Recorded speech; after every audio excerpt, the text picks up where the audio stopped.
Good morning my viewers. আজকে ঈশ্বরের কাছে কৃতজ্ঞতা জানিয়ে আবার একটা নতুন সকালের শুরু করেছি। আজ আমি একটু ঘুরতে গেছিলাম। হ্যাঁ, ছবি দেখে অনেকেই বুঝতে পারছেন আমি কোথায় ঘুরতে গেছিলাম।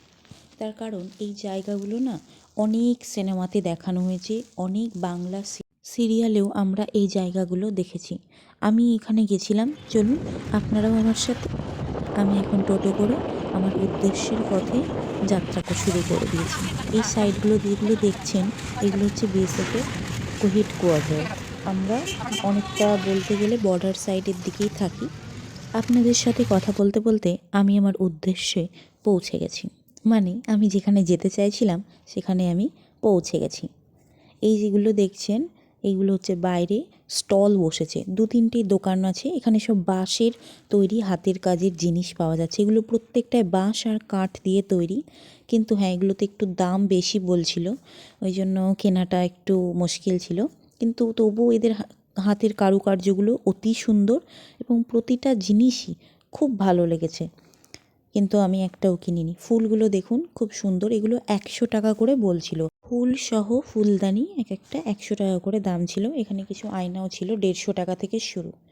চলুন এবার আমরা চলে এসেছি সেই ঐতিহাসিক জায়গায়।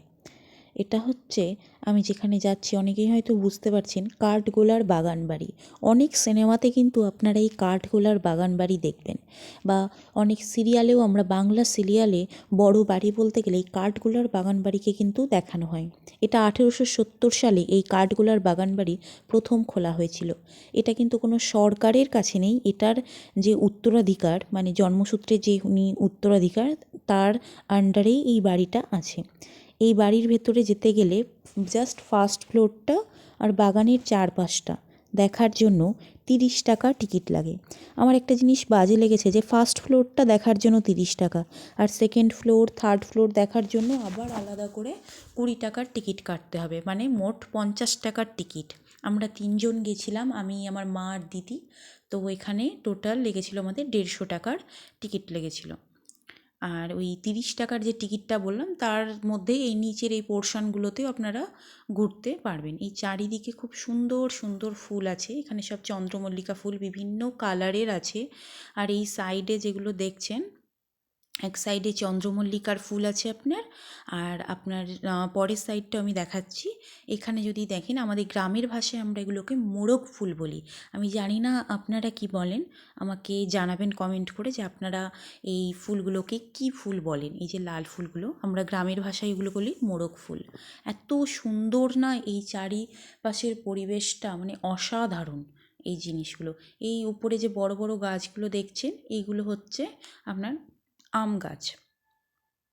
জানি না এটাতে আম কেমন ধরে না ধরে, কিন্তু এগুলো হচ্ছে চারিদিকে চারিদিকে আপনি দেখবেন গাছ, আর ছোটো ছোটো অনেক চারাও লাগানো হয়েছে, ফুলের চারা, যেগুলো থেকে গাছ তো হচ্ছে কিন্তু ওখানে ফুল এখনও ফোটেনি। এই যে সামনের যে পোর্শনটা দেখছেন স্টেজের মতন, এইটাতে আগেকার দিনে মানে রাজাদের সময় নর্তকীরা নৃত্য করত।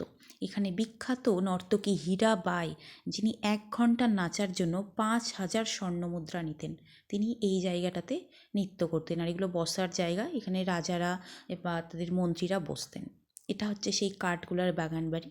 সামনেই দেখতে পাচ্ছেন একটা পুকুরও আছে, এটা থেকে নামার অনেকগুলো রাস্তাও আছে। এই যে পুকুরটা দেখছেন এখানে অনেক রং বেরঙের মাছ আছে, যাদেরকে খাবার দিলেই তারা খেতে আসবে। কিন্তু আমার কাছে সেই টাইমে কোনো খাবার ছিল না, তাই আমি ওখানে যাইও নি এবং দেখিনি। পাশে যারা করছিল তারা দেখাচ্ছিল। আমার ভিডিও কেমন লাগলো আপনারা নিশ্চয়ই আমাকে কমেন্ট করে জানাবেন, এবং আমাকে সাজেস্টও করতে পারেন যে আমার কি কি অ্যাড করা উচিত, কীরকমভাবে করা উচিত। তার কারণ আমি নতুন ব্লগার, আপনাদের সাপোর্টের আমার প্রচণ্ড দরকার। আর ভালো লাগলে নিশ্চয়ই সাবস্ক্রাইব এবং লাইক করবেন।